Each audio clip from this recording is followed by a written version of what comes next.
Hello, and welcome everyone to today's webinar, which is the second in a series of three accelerated settlement webinars that we are running throughout 2025 in partnership with Broadridge.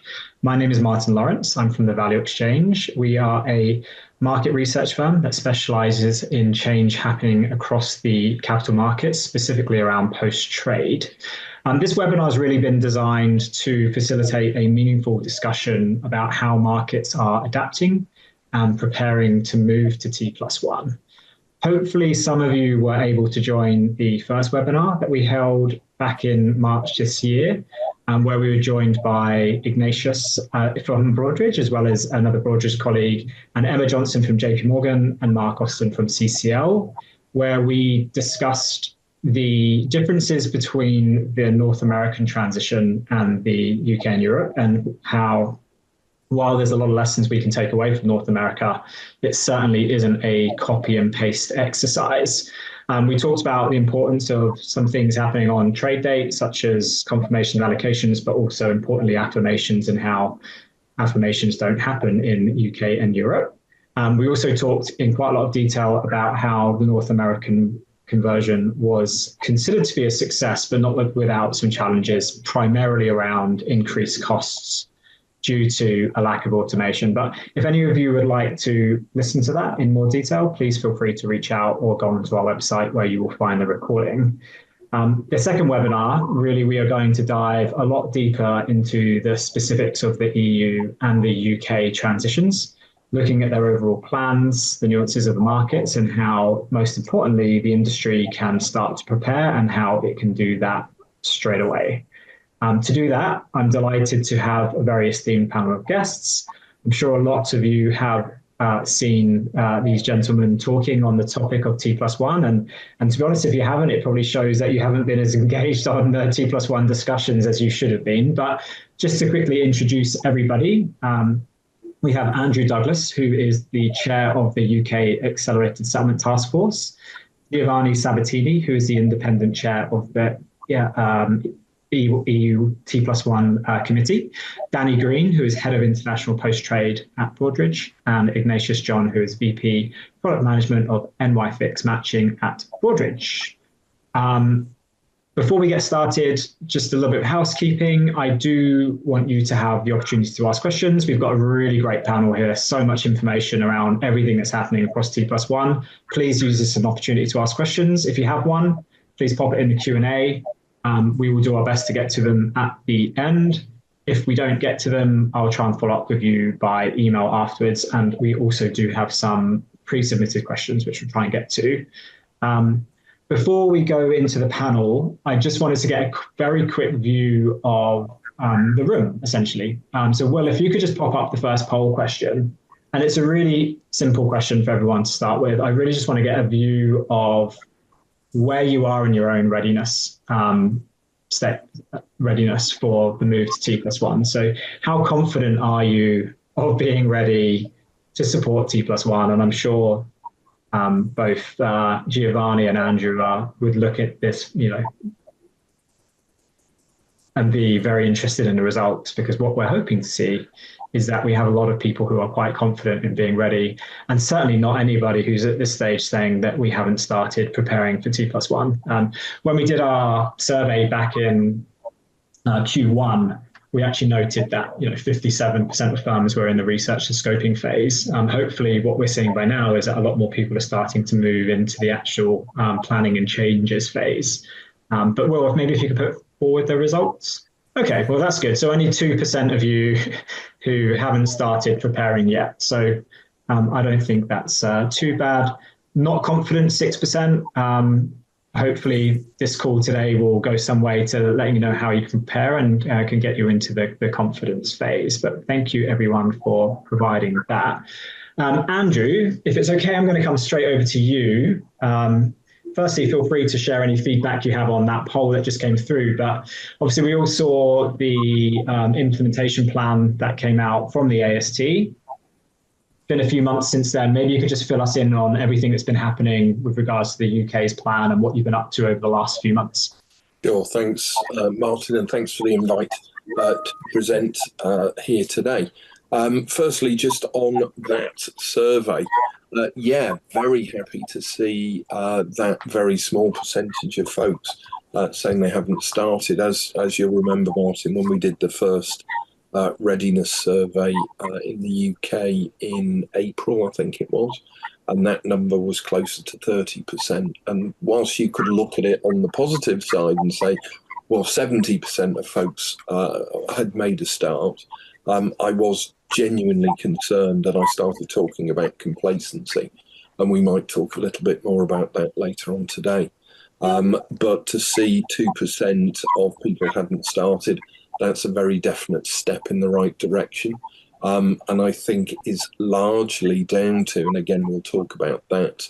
I think we'll talk about that later. I think that's largely down to the very significant progress that Giovanni has made in Europe in terms of making people feel comfortable about the European process, because the UK and Europe are welded together in terms of our intent to cross the finish line. I know Giovanni is very keen on his running metaphors, so I shall keep that alive. We're very keen to cross the finish line together, hand in hand, as it were. So yes, that poll result is very encouraging.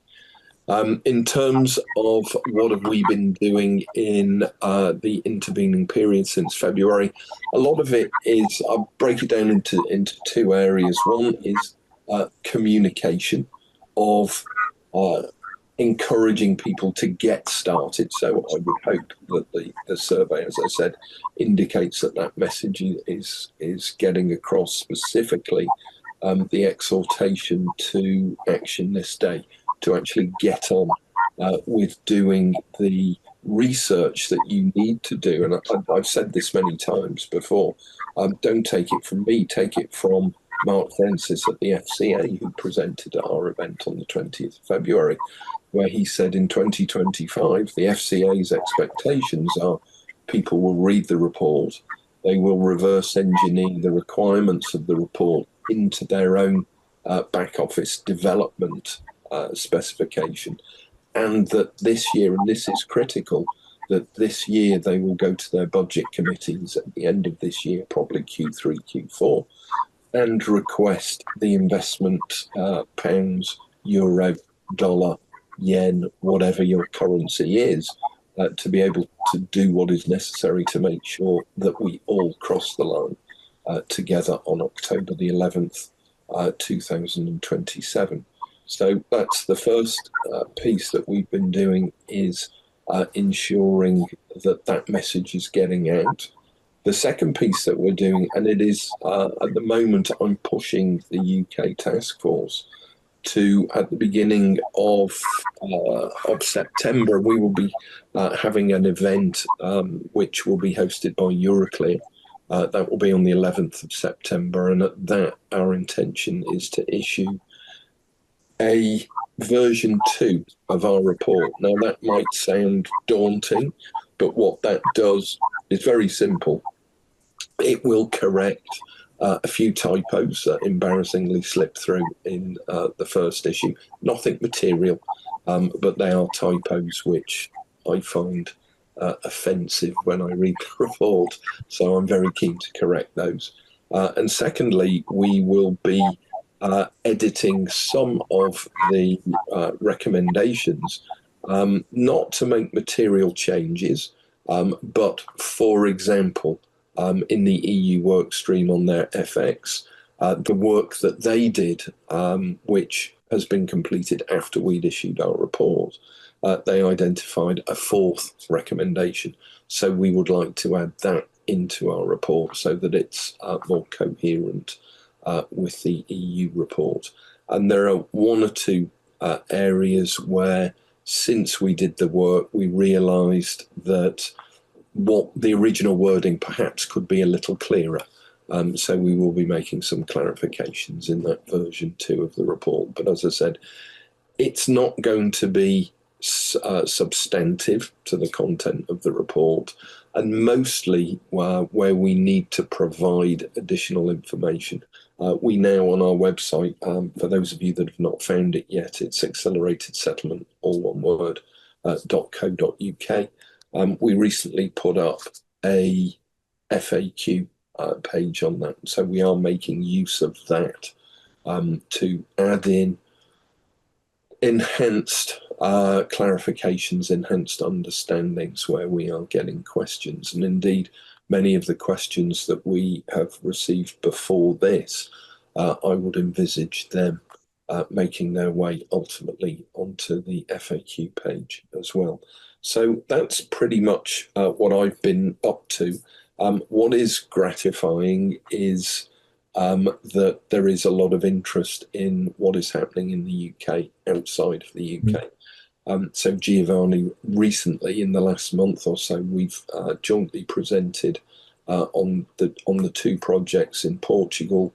I've been to Paris twice, Brussels a few times, and last week or 2 weeks ago we were in Madrid with you, Martin. So the message is getting out there, and also globally. So I've done a few chats with folks in the Far East, typically, and I have a fairly regular call with folks in the US. So the message is getting out there. Just before we started this, I did make the point that I hope people will interact in this event, because I'm getting to the point now where I'm struggling to find new ways to say, get on with it. And what I find to be more valuable to folks is we actually address specific issues that people have got. So I would encourage the audience to hit that keyboard and get the questions in if they've got them, so that we can address those today. Thanks, Andrew. That's a really great view into what you've been up to, and so good to hear that you are taking obviously feedback into account and updating the recommendations. Giovanni, with bated breath on the on the report coming out from your side, but maybe if you could just, again, similar to Andrew, spend a bit of time talking about where you are with your own plans, and maybe also just talk a little bit about whether or not you feel like you have any kind of second mover advantage over the UK, having been, putting your report out after them, whether or not there's been any lessons that you've learned from Andrew. You're on mute, Giovanni. First of all, good afternoon or good evening or good morning to everyone, and thank you for inviting me. Well, let me start by saying that last week, the European co-legislator have agreed on the amendments of the CSDR, so providing a legal basis for moving to T+1, and they have definitely set the date of 11 October 2027 as the transition date. So the decision has been taken and is irrevocable. And this will be mandatory for all national member states. So all jurisdiction will be requested to comply with the move to T+1 on 11 October 2027. So the first message is the deadline has been set, the train has left the station, and we have to arrive on time on 11 October 2027. So for the 2% or 6% who is not has not started yet to consider the impact and how they want to prepare to the transition, well, this is a alarm bell ringing and saying, you must start now. This being said, on June 30, we will publish our high-level roadmap with the list of recommendations aimed at supporting EU and EEA markets to move to T+1. We have set a complex governance to ensure that all market participants within EU, but also outside the EU, had the opportunity to provide input to the work of the technical work stream and to the work of the industry committee. So we are quite confident that we have been able to identify all the critical issues that could have been considered a roadblock to move to T+1.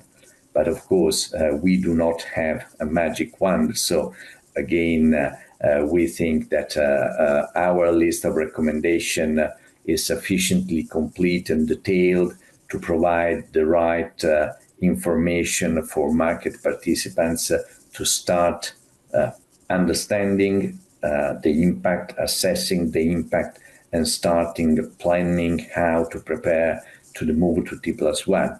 But as also Andrew said, we will consider our high-level roadmap as a living document. We will remain active. We will review our recommendation. Well, actually, after the launch of the high-level roadmap, we will start, let's say, have your say procedure for a couple of months, asking for additional comments and guidance for future work of the industry committee. So probably we will deliver a second document providing what we can define best practices on how to adhere to our recommendations. So trying to be more detailed than the first set of recommendations. I think that, and I think this is one of the positive effects of working together with the UK AST, we run fast to catch up the work already done by Andrew and by the AST, and that's why I think we were able in a relatively short time, less than 5 months, to deliver our set of recommendations. And again, probably this was also the easy part of the story, because the real challenge starts after the publication of the recommendation, because then on our side, we will start our communication campaign. We have to be sure that the message that the recommendation are out for consideration will reach all the 27 member states, all the participants, independently for their dimension, complexity, and their role in the settlement change. So communication will be the first challenge for us after the release of the recommendation. Then we will start considering the comments and inputs that we will receive during the Have Your Say procedures. We will continue to interact with Andrew and UK AST, but also with our Swiss colleague, to ensure that differences are minimized, that we will be aligned to the maximum extent, and where there are differences, they are clearly identified and explained, because again, I think that global investors will look at European markets as a single entity, independently, whether they are UK, EU, EEA, or Switzerland. So we should ensure that the transition will be well aligned, not only in terms of legal framework, but also on market practices. I think one positive thing on our side is that we have been able to convince the European legislator to grant an exemption for securities financing transaction. This is something on which we have been working together with Andrew to ensure that this exemption was granted on both sides. Yes, probably we have to see which will be exactly the final wording of the amendments to the CSDR, but I think that we, by and large, we have achieved our result to have an exemption of all SFTs transaction. The only exception to this exception is that the Commission has asked to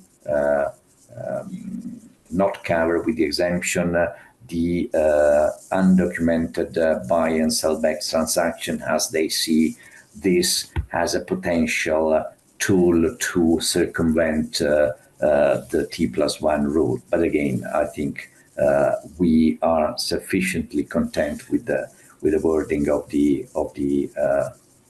amendments to CSDR. Then the most challenging part will be how to monitor adherence to our recommendation. We are not the supervisors, we are not a public body, so and that's why we have based our recommendation on the principle adhere or explain. So those who will not be able to adhere to our recommendation will be requested to clearly explain why, but also to explain how they will be able to meet the deadline of 11 October 2027 with alternative measure. Because again, while our recommendations are not mandatory, the deadline of 11 October 2027 will be mandatory according to the revised CSDR. So, and at the same time, this alternative measure should not be detrimental for other market participants. So here, I think we will have to identify, let's say, a new way for cooperation between the private sector and the public sector, because we have delivered a set of recommendations based on market practices, but at the same time, we need some let's say, enforcement mechanism, which is outside our responsibility. So there should be some form of public supervision on market-based practices, which is something which is new for the EU environment and probably is closer to the UK approach. But again, this will be the challenge. And after that, also preparing the testing phase, monitoring the testing phase, preparing the rule book for the transition weekend, that this will be also challenging. So I hope I've been able to at least provide a flavor or where we stand, not to mention as a final point, the complexity of moving 27 jurisdiction, something like 30 CSDs, multiple CCPs in a coordinated manner and in harmonized or probably homogenized way to T+1. Yeah, absolutely. I think we're all expecting you to have a few more grey hairs by the time we come around to October 2027, having to go through that. And so good to hear, honestly, both of you talk about, the communications you have with one another and the alignment that you're trying to create. I know, in the survey that we talked about already, I think 53% of firms said it's critically important that we do get some form of consistency between different markets. And I think even more so than just the EU and UK, but consistency to what we've already seen in North America, consistency to potentially what we're going to see coming with the Asian markets, with the South American markets as well. I just want to change tack a little bit and start now talking about, the operational reality. So how are we going to actually think about how we support this? And maybe Ignatius, if we start with you here, just to align kind of for people to understand, a lot of things have to happen correctly in the post-trade environment to settle on T+1. Maybe you could just walk us through a little bit about what has to happen immediately after kind of trade execution to be ready for T+1. Sure, yeah. Madam, thanks. Sorry, go ahead. No, please go ahead. Okay, thanks, Martin. Thanks, by the way, for inviting me, and it's really a great opportunity to be here, especially listening to all the details from Giovanni and Andrew. It's been really I feel very encouraged, to be honest, because just to go back to the survey that you had shown earlier, Martin, just to give you in terms of timelines and some reality over here, in the US in 2023, October, there were some surveys being done. And in that, there were only 30%. This I'm talking about 2023, October, where we are going live with T+1 towards the end of May 2024. So you're talking about less than 9 months. Only 30% responded saying that they are very confident or somewhat confident. So I'm talking about 70%.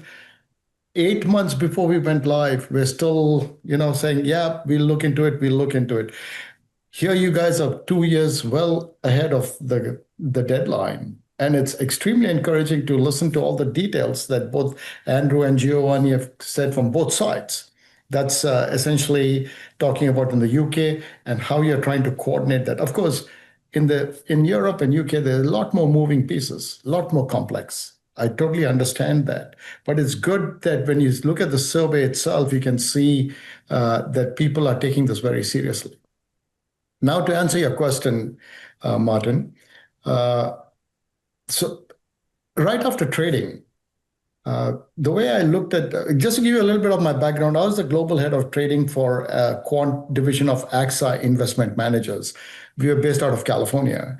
And during those days when I was on the trading side, the whole post-trade was divided into 3 pieces. One, which are what I call trading. The other one is the matching piece, which is what I call the middle office. And then the third piece is what I call settlement, which is basically sending out of SWIFT instructions or sending the trade details to your prime broker. Now with T+1 coming along, all that is getting packaged all into pretty much one system because of the time. You don't have that kind of luxury to go to 3 different platforms. And so the industry is definitely demanding solutions that is going to be a lot more real time and a lot more STP, that's the straight through processing. And that is where I see T+1 is naturally gravitating towards that in that direction. And looking at what Andrew and Giovanni are doing is tremendous. It really, really is putting the stage and a platform together so that these things will all happen properly and everything is well documented. And which is not the case like I can tell you, in the US, even in May when we went T+1, there were still a lot of laggards. I'm talking from the buy side, who still were sitting on the fence saying, oh, you know what? We'll deal with it. My brokers are going to take care of it for now, right? But at some point, the brokers are going to push back, saying that, look, we can't take this load from you. And I've experienced that because a lot of clients have started using NYFIX matching. So how do we achieve this? The big thing I would say is automation and straight-through processing. Without automation and straight-through processing, you're going to fall on your face. And so that is what I would strongly recommend, that people start looking in that direction, follow the guidelines that are going to be put together by AST and with Giovanni's group, so that way they're complying to all the regulations. And definitely that is how this would all work together. Thanks, Ignatius. And yeah, I mean, interesting on that as well. We talk about kind of automation. Again, the survey we've done previously talking about what people need to do on T0. I think 29% of firms aren't getting their allocations or their confirmations done on T0 today. So they clearly have some form of a journey.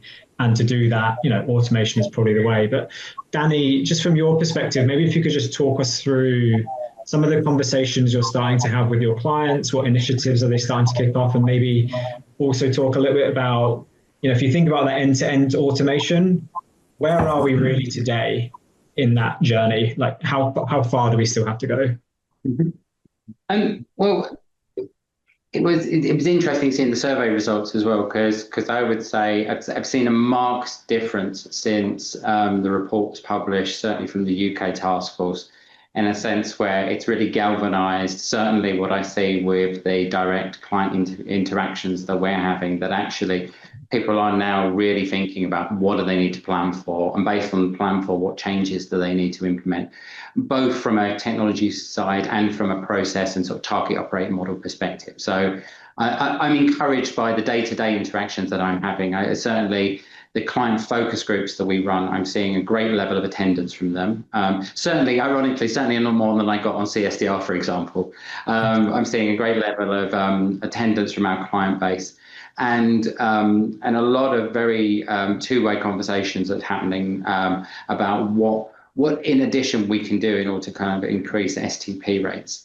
Now, in terms of what we're seeing from an end-to-end perspective, a level of automation, I would say one of the first key things that the automation already exists in a number of key areas, and it depends on maybe between who the buy side is, who the sell side is, how them organisations are kind of interacting together today. But there's already a large amount of automation which is already happening.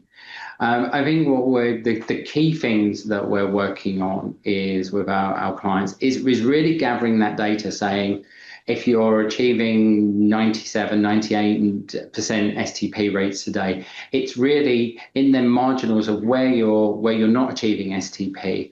For what reasons are they? And actually trying to lay your hands on that data is probably I would say is one of the challenges that people are working through right now, saying, okay, how much of this is a percentage that I'm not getting STP is down to, is it reference data? Is it late allocations which are coming in? Is it, I've got the trade process on an STP perspective, but it's still not going to settle because maybe the inventory is either in the wrong location, or you're short and you need to borrow to kind of solve for that. So I would say our focus is in that small percentages of where the STP rates are lower today. And that I see that's driving a great deal of innovation across our client base in terms of thinking, okay, where can I use AI from a perspective of identifying, based on all of this huge amount of data that I'm pouring through, how can I find the patterns within that data?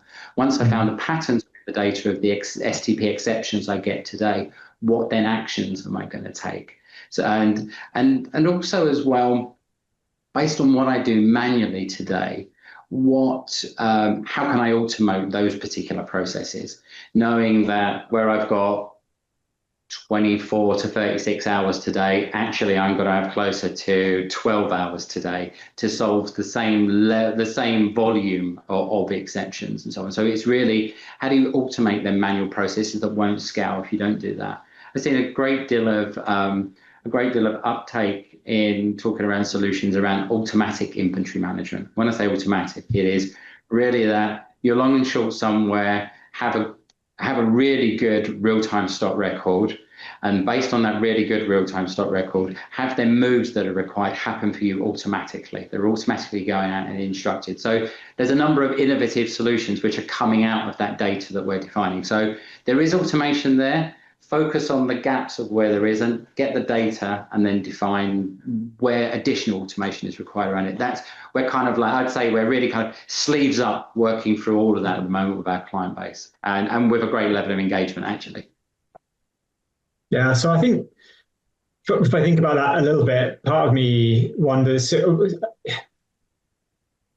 when you think about kind of all that automation, all that STP, it does make you question whether or not, getting to that stage is a technology problem, or is it more about changing client behavior, and client discipline, Danny? Well, I definitely think. Oh, sorry. Go ahead, Danny. I'll go first, Ignacio, and then hand over to you. But I certainly think the innovation is there and getting there and is being built on all the time. But there's certainly a changing how you reward that changing of behavior is one of the things that I'm interested in, and what I kind of talk to my clients about. So we talked about the allocation processing earlier. Those that you've got full automation in the allocation process, how do you reward that good behavior versus not for those that you're still kind of doing it manually for? I think there's got to be there's got to be some carrots as well as some sticks kind of involved in how we ultimately change some behaviour as well, is what I'd say. Ignacio, over to you. So I was going to say exactly the same thing. It's a combination of both, Martin. There's got to be technology as well as a change of behavior. Let me just give you an example why I'm bringing this up. Again, goes back to the whole automation and STP and how the three different distinct pieces of the post-trade, how we're trying to tie them all together. Once the trades have been matched, they send off instructions for settlement. That's your settlement instructions. Currently, every asset manager, if they use 5 custodian banks, they have to go to 5 different custodian banks' portals to see on T1 if the trade has been settled or not. Now the clients come to us and say, hey, is there any way I can get to see this in a single UI? And that is what I'm talking about, STP and technology. So we are pulling that information from the custodian banks via SWIFT, and we are actually displaying that within our UI to show the asset managers that these trades have been settled. And if there is a mismatch or not been settled, the reason why it has not been settled. That's valuable information. And if you can get that at the very beginning of the T+1 day, there's still time for them to resolve it. And that is what I'm talking about, automation and STP. Thanks, Ignatius. May I jump in on this point of automation and straight-through processing and trying to be very practical? And if you allow me, I can try to put on the screen the proposed new operational timetable, at least for T2S, and to show exactly how long the time available between the end of trade and the start of settlement, because I think this is a very good picture to understand why without automation, you won't be able to maintain the current level of settlement efficiency. So let me try if I can share I'm very bad with Zoom. No problem. I think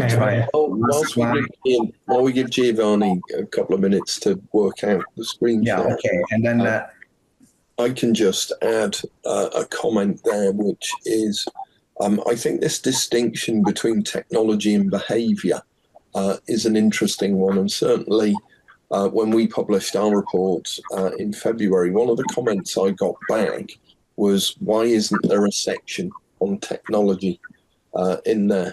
And the reality is, because we're agnostic with regard to the technology, trying to recognise that different firms will have different strategies, will be using different technologies, will be at different points in their technology life cycle as they implement new ideas, as they try to extract the maximum benefit from existing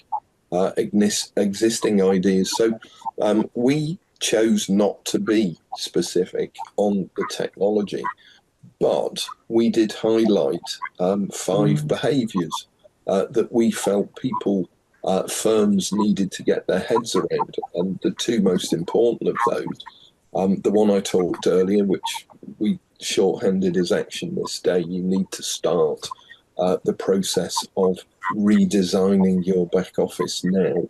And the second one is the one that we've just spent some time talking about, which is the whole business of automation.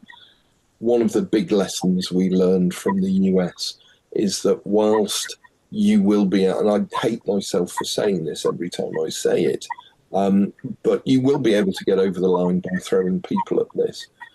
But it's not a long-term strategy for success. The long-term strategy for success is to automate processes, because T+1 is a way station on a journey which is much longer than the implementation of T+1. It will ultimately result in capital markets moving to real time, whatever real time means to you, whether it's intraday batch, whether it's end of day batch, whether it's atomic settlement, and everything in between. You will not be able to achieve that goal without automation. So I see Giovanni's got his diagram up, so I'll hand it back to Giovanni, because I think this is a brilliant way of demonstrating how important automation is. Giovanni. Oh, thank you. So can you see the diagram? Yes. Yeah. Oh, perfect. So we started from the trading. So we have accepted to consider the current extended trading hours up to 22:00. So trading ends at 22:00, and then from that cutoff, the trades should be sent to the CCPs for a netting. This cutoff is 22:30. After that, CCPs should send the netting result to clearing members and settlement agent, and by 23:59, settlement instruction should be inputted into the first night cycle of T2S. So basically, there are only 2 hours to complete all this operation to ensure that trades that are cleared by a CCP will be settled over the first night cycle, net night cycle of T2S. So 2 hours is a very, very short time. Without automation, you won't be able to achieve this. True, what is not settled in the first night cycle will be moved to the second netting cycle that will start at 2:00 at night, and then on T+1, the real-time gross settlement will start. But as you see, there is such a compression of the timing that without automation, even if you add manual workforce in the process, you will never be able to obtain the result and to keep the current standards in terms of settlement efficiency. And of course, automatization goes hand in hand with straight-through processing and then standardization. So I think that is a very clear example to make understandable that without automation, T+1 will not be possible. And of course, I think in adopting automation, you should also try to be forward-looking, because I don't think that the world will end on 11 October 2027. There will be future market development. So again, automatization to be prepared to T+1 is also a precondition to be prepared to future development. Thanks, Giovanni. Hopefully that's not getting in too much of a discussion of T0 at the moment. Let's get to T+1 before we slide straight ahead and go into T+0. But that was really interesting to see that, and it really does put into perspective that you just can't do this without automating. You know, we did see in North America that costs have increased because of people throwing people at the problem, essentially. We do know from the survey that we did in the UK that about 39%, I think, of respondents said that they expect their costs to be negatively impacted. And interestingly, 43% of those expect them to be negatively impacted in the long term. So not just short-term implementation costs of using, a technology provider or automating your systems, but long-term. So that says to me that it's going to be primarily managed, again, through manual processes, through people, which clearly isn't going to work. We have had a couple of questions in on the Q&A. Just a reminder to people, if you do have any questions, then please do ask them here. I'm going to jump straight to these because I think it's probably best that you answer the questions that people are actually asking. And Andrew, if I can come to you on the first one, the question has come in, which is, what is the most important thing that FMI should do to improve the experience in the transition to T+1 for their clients? So thanks, Martin. And for me, the answer to that is very simple. And it's something that we have tried to do with the report, and that's provide clarity and certainty, and that goes for the FMIs as well. So they need to be able to provide clarity about what it is they are able to provide to support their user base in meeting the T+1 goals, and the certainty they need to be able to say by when the FMIs will be ready. So we, for example, have an action which we've actually split it into two. For the UK at least, the key infrastructure is clearly CREST, EUI. And one of the questions that we have been asked is CREST are going through a process of transformation of their own systems internally, because the CREST system is now pretty much a 20-odd-year-old system. So there are requirements to change elements of that. And the market was very clear that they would like to understand how the implementation of the CREST modernisation or transformation process will impact the CREST service and the service that is provided to them as users. So I've worked very closely with CREST, and the original deadline that we set for this was the end of this year to come up with a definitive statement.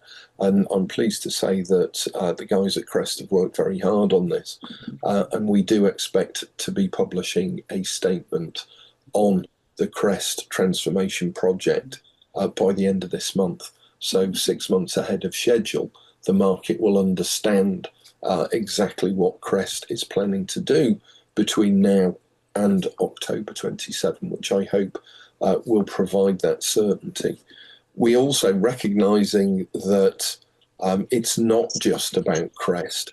There are also implications at the exchange level. There are also implications at the CSD level. We have other recommendations which require the other financial market infrastructures involved in the process to review all of their internal processes and procedures, their rule books, and make sure that they are comprehensively taking into account the impact of T+1. And I think the deadlines for all of those actions to be completed are the end of this year. So by the end of this year, certainly from a UK perspective, there will be no doubt what the FMIs have to do and hopefully will have done in order to prepare their services to be coincident with the move to T+1. And I hope that would then give the market that solid basis to move forward. So for me, that is the single most important thing the FMIs can do, is prove to their users that they are ready for T+1. Thanks, Andrew.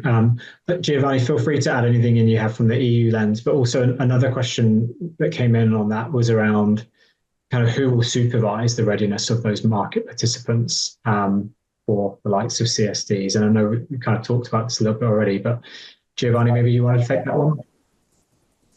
Yeah, well, of course, as I said, we will support the implementation, but at the same time, we are not supervisors. So I think we will need to enter in a very, I would say, cooperative way to ensure that our market recommendation will be supervised. So the implementation of our market recommendation will be supervised by European authorities and national competent authorities. They have the role and the tools to enforce the adherence with this recommendation and to push the process for implementation. So I think, as I said several times, this is a collective effort that must be seen as real cooperative effort between industry and public authorities. So I think that, again, this is something new for Europe, where supervisors will be requested to monitor the implementation of market-based rules. But I think this will be the only way to ensure that the process will continue smoothly and according to the proposed plan. And just to add, sorry, Giovanni, just to add to that there is an element of self-supervision as well. What we're talking about is a number of free markets which are moving to this new market standard of T+1.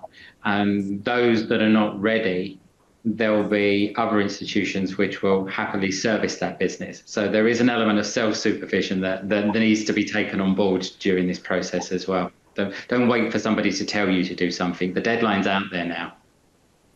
No, I totally agree, Danny. I think there will be also market pressure. And that's why I consider the move to T+1 not only a technical issue, but also a more strategic decision from firms. If you are not efficient, if you are not able to provide adequate services for your clients in a T+1 environment, you will be out of business.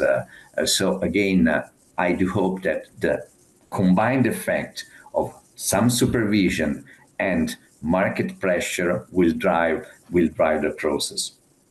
Well, what's interesting, let me just chip in on that. What's interesting is I'm getting an increasing number of inquiries from folks about how they can identify potential counterparties who are T+1 already T+1 compliant, because there are folks out there who would be able to switch to T+1 today. And some firms are now seeing this as a competitive advantage, as it were, because there is no doubt if you have already done the automation work to be able to comply with T+1, then your processes are, by definition, more efficient than people that have not done that. And that is of interest to certain participants, because if they work with those more efficient participants, their own processes are also more efficient. There is a lower cost associated, there is lower risk associated with this.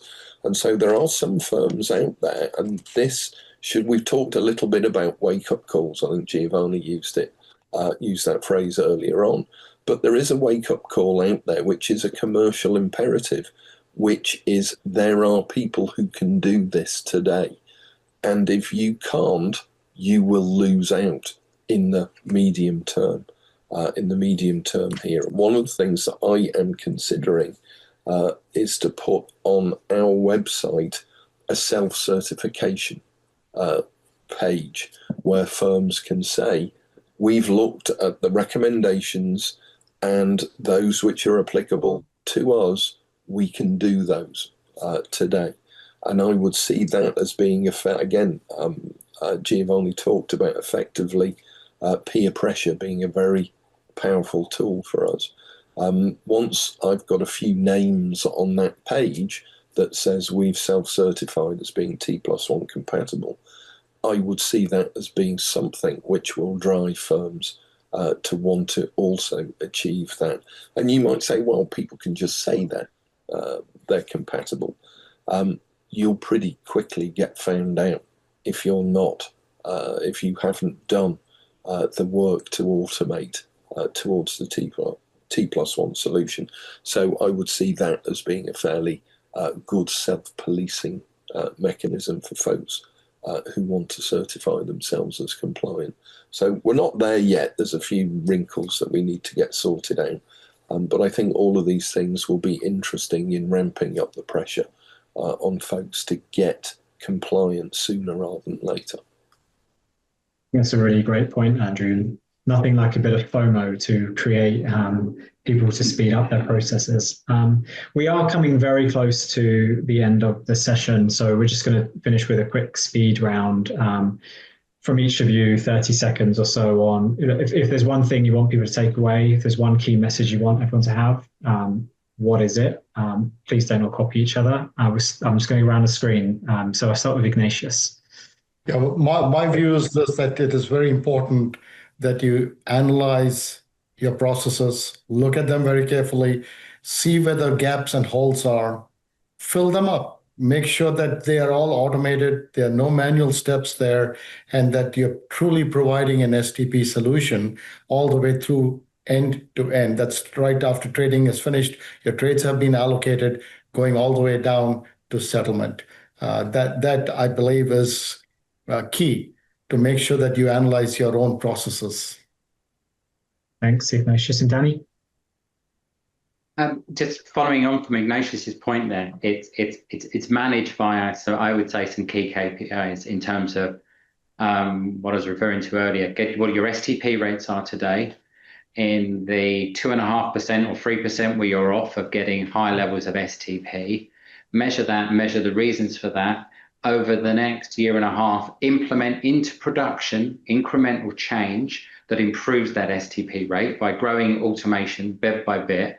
Continue to measure them KPIs and show that you'll be able to track that you're moving in the right direction. Get super practical around this now. Get some numbers, make some change incrementally, and keep measuring yourself and your organization and your peers and then KPIs against that. That's what I would do. That's what we're doing. Thanks, Danny.